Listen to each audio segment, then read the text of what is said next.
もし、毎日8時間の本業をこなした後に、無給の残業をして、はい。しかも休日は一切なし、で、常に何百人もの人から一挙手一投を監視されてて、うわー、それはプレッシャーですね。ですよね。少しでも気を抜けば、システムからペナルティを受けて収入がゼロになる。はいはい。あなたならどう思いますか？完全に労働基準法違反の、ブラック企業だと思いますよね。もう間違いなくブラックですね。っていうか、逃げ出したくなりますよ。そうなんですよ。でも実はこれ今日本の小学生たちが最も憧れているナンバーワンの夢の職業のリアルな日常なんです。画面の向こう側の、華やかなエンターテインメントの裏側ですよね。大人が想像する以上に、そのギャップって凄まじいものになっていますから。というわけで今回の徹底探求では、あなたが子供の頃に描いていた将来の夢が現代の子供たちの中でどう変わっているのかを掘り下げていきます。はい、よろしくお願いします。今回用意したソースは3つあります。まずは学研教育総合研究所が発表した2025年版釈書の最新データ。ええ。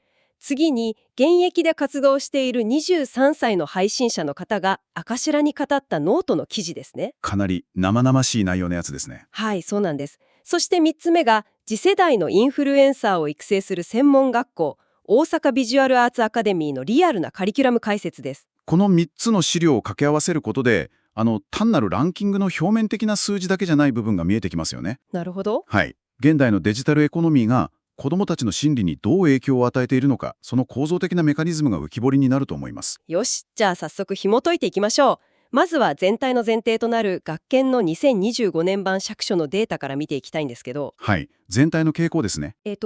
幼児期のランキングを見ると、1位がパティシエと警察官、で3位が消防士、4位にアニメなどのキャラクターが入ってますね。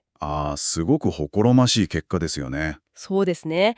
このあたりはあなたが子供だった頃とあまり変わらないというか、純粋で無邪気な想像力の世界ですよね。物理法則とか、あと経済の概念をまだ持たないからこそですよね。と言いますと？ケーキが好きだからケーキ屋さんになりたいとか、このキャラクターが好きだから自分もなりたいっていう、感情と職業が直結した、ある意味で一番美しい状態なんですよ。なるほど。感情と職業が直結してるんですね。でもこれが小学生になると景色が一変するんですよ。はいはい。全体の約1割近くを占めて堂々の1位になったのがネット配信者、つまり YouTuber とか VTuber なんです。ついに長年1位だったパティシエを抜き去ったんですよね。そうなんです。スマホとかタブレットが完全にインフラ化した今、彼らにとって一番身近で一番目立つ場所にいるヒーローが配信者なんですよね。昔の子供たちがプロ野球選手とかアイドルに憧れたのと基本的には同じ構造なんですか？ええ。決定的に違うのは、自分も明日からスマホ1台で始められるっていう圧倒的な距離の近さなんですよ。確かに。特別な才能とか養成所に入る必要がないわけですね。そうです。アカウントを作れば即座に同じステージに立てる。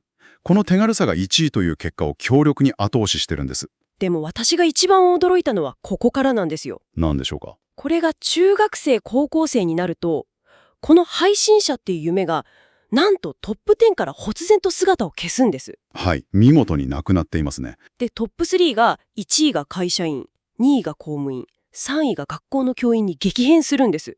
しかも中高ともに全く同じ顔ぶれなんですよ。極端ですよね。ええ。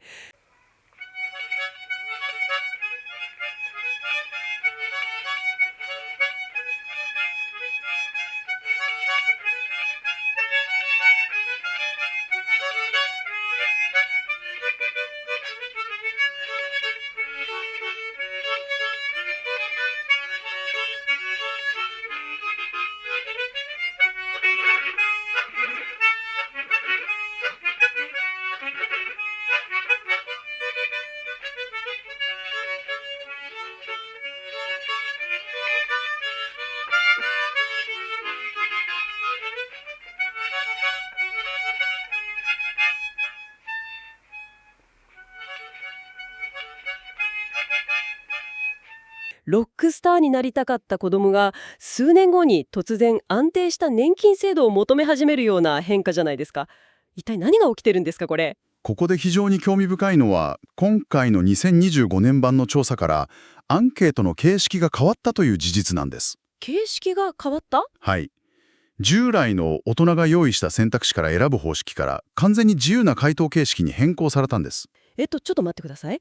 つまり、大人がこの中から選んでねって誘導したわけじゃなくて、ええ。子供たちが自らの意思で白紙のアンケート用紙に会社員って書き込んだってことですか？その通りです。これは子供たちの生のリアルな声なんですよ。マジですか？それってなんか夢がないなって思っちゃうんですけど。学研の研究所も指摘してますが、決して夢がないとか、社会に絶望しているという単純な話ではないんです。あ、違うんですか？ええ。現代の中高生は世の中に無数の職業があって、働き方が多様化していることを大人が思う以上に高い解像度で理解しています。なるほど。特に高校生になると、エンジニアとかプログラマーといった専門職の人気も落ち着いてきて、なりたい職業が多岐にわたる傾向があります。はいはい。その上であえて会社員を選んでいる。これは混沌とした現代社会を生き抜くための非常に計算されたサバイバル戦略なんですよ。知らないからとりあえず会社員じゃなくて、はい。リスクを知り尽くした上での防衛策ということですね。そういうことです。強烈な安定志向へのシフトが起きているんです。面白いですね。じゃあ彼らがそこまでシビアにリスクを回避したくなる理由を探るために、小学生が熱狂するネット配信者の裏側にどんな現実があるのかを見てみましょうか。はい。ここからが本当に面白いところですね。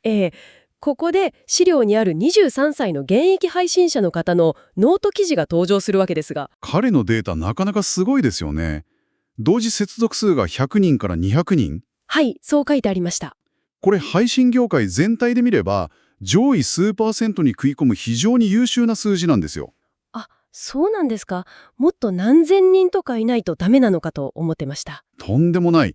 多くの初心者は視聴者数0人か1人の画面に向かって何ヶ月も独り言の話し続けることになりますから。うわー、それは心折れますね。はい。だから彼は本当に一握りの成功者と言います。なのに、それだけ実績がある彼が、これから副業で配信を始めようとする人に向けて、絶対にやめとけって強い警告を発してるんですよね。かなり切実なトーンで書かれています。彼の日常のスケジュール、ちょっと聞いてくださいよ。思わず息を飲みますから。はい。週5日、1日8時間の本業をこなして、フルタイムですね。で、月に20時間の残業もしてるんです。そこからさらに、毎晩21時から深夜0時まで。はい。1日も欠かさず、3時間のライブ配信をやってるんですよ。いやー、それ睡眠時間とか食事の時間を差し引いたら、彼がリラックスして何も考えない時間って1日の中で1秒も存在しないことになりますよ。そうなんですよ。しかも彼、ノートの中で配信中の自分の状態を交感神経がバキバキに働き続けているって表現してるんです。常に誰かに見られていますからね。何百人もの視聴者から監視されて、コメントに即座に面白い返しを要求され続ける。頭も体もおかしくなると語っていましたね。これって例えるなら、フルマラソンで息を切らしながら走り続けてるのに、沿道の人たちに向かってずっと満面の笑みで完璧な営業プレゼンをし続けてるような状態じゃないですか？ははは、非常に敵を言いた例えですね。まさにそんな感じです。ですよね。憧れの職業の現実は、実はとんでもないブラック労働なんじゃないかって。なぜ彼がそこまで自分を追い詰めなければならないかというと、これをより大きな視点で捉え直してみるとわかるんです。というと？配信ビジネスの構造的な厳しさです。裏側でアルゴリズムという名の冷酷な上司が常に監視しているんですよ。アルゴリズムの上司ですか？トップ層は年収1億円以上を稼ぐ完全な実力至上主義ですが、大半は投げ銭や広告収入がほぼゼロです。はい。そしてもし彼が今日は疲れたから休もうって配信を1日でもサボれば、プラットフォーム側は彼のアカウントの評価を下げておすすめに表示しなくなります。うわ、視聴者の目に触れなくなる。つまりデジタル空間での死を意味するわけですね。何年もかけて集めた200人の常連客がたった数日の休みで他の配信者のところへ移ってしまうかもしれない。そりゃ怖すぎますね。この恐怖があるからこそ、熱が出ようが精神的に限界だろうが、毎日カメラの前に座って笑顔を作らざるを得ないんです。なるほど。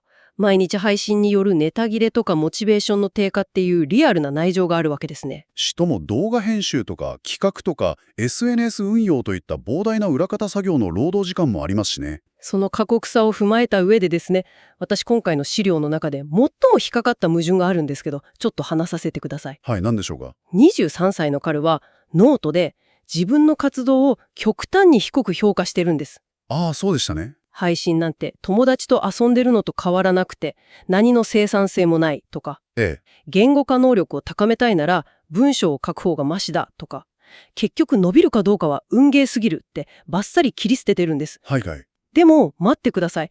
これって少し悲観的すぎませんか？悲観的と言いますと？だってもう一つの資料、専門学校の大阪ビジュアルアーツアカデミーのデータを見てくださいよ。ええ。インフルエンサーコースの解説ですね。はい。ここでは彼が運ゲーと呼ぶものを完全に強みになるスキルとして定義してるんです。なるほど。ただカメラの前で喋るだけじゃなくて動画編集技術とか SNS マーケティングのスキルが必要だと書かれています。これは重要な問いを投げかけていますね。一見すると矛盾している2つの視点です。彼は何の生産性もないって言ってますけど本当にそうでしょうか？いえ、実はこの2つの視点は配信をどう捉えるかの違いなんです。どう捉えるかの違い？ええ。ただ、惰性でカメラを回して友達と喋るような配信者ごっこ。つまり趣味としてやっているのであれば何のスキルも残りません。はいはい。でも、視聴者を楽しませるコミュニケーション能力やマルチタスク、集客戦略を意識した瞬間、それは会社員以上の収入を狙える立派な企業と同義になるんです。ですよね。例えば YouTube の世界を考えてみてください。1再生あたりの収益が約 0.05 円から 0.1 円という超シビアな世界じゃないですか。かなり厳しい数字です。そこで10万回再生を叩き出して利益を出そうと思ったら、どうやって企画を作るかとか、視聴者が離脱しないための戦略とか。それはもう立派なビジネススキルですよね。そうなんです。さらにプラットフォームごとの特性も全然違いますよね。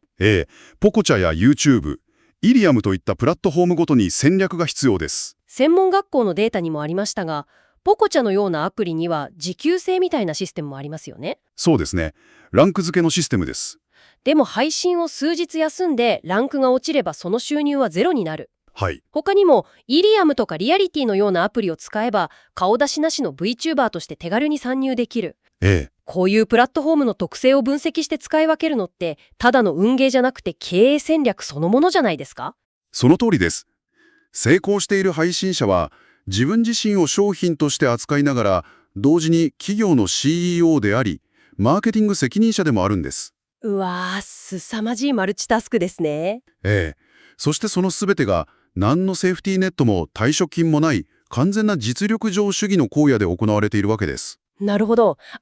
今全てがつながりましたよ。何が見えましたか？中高生たちが会社員を夢の1位に選ぶ理由がまさにこれなんですね。はい。彼らはスマホを通じてトップ配信者たちの華やかな生活の裏にある過酷なアルゴリズムの戦いとか、全てを自分一人で背負うリスクっていうのを敏感に察知してるんじゃないですか？結論から言うとまさにその通りだと思います。やはり。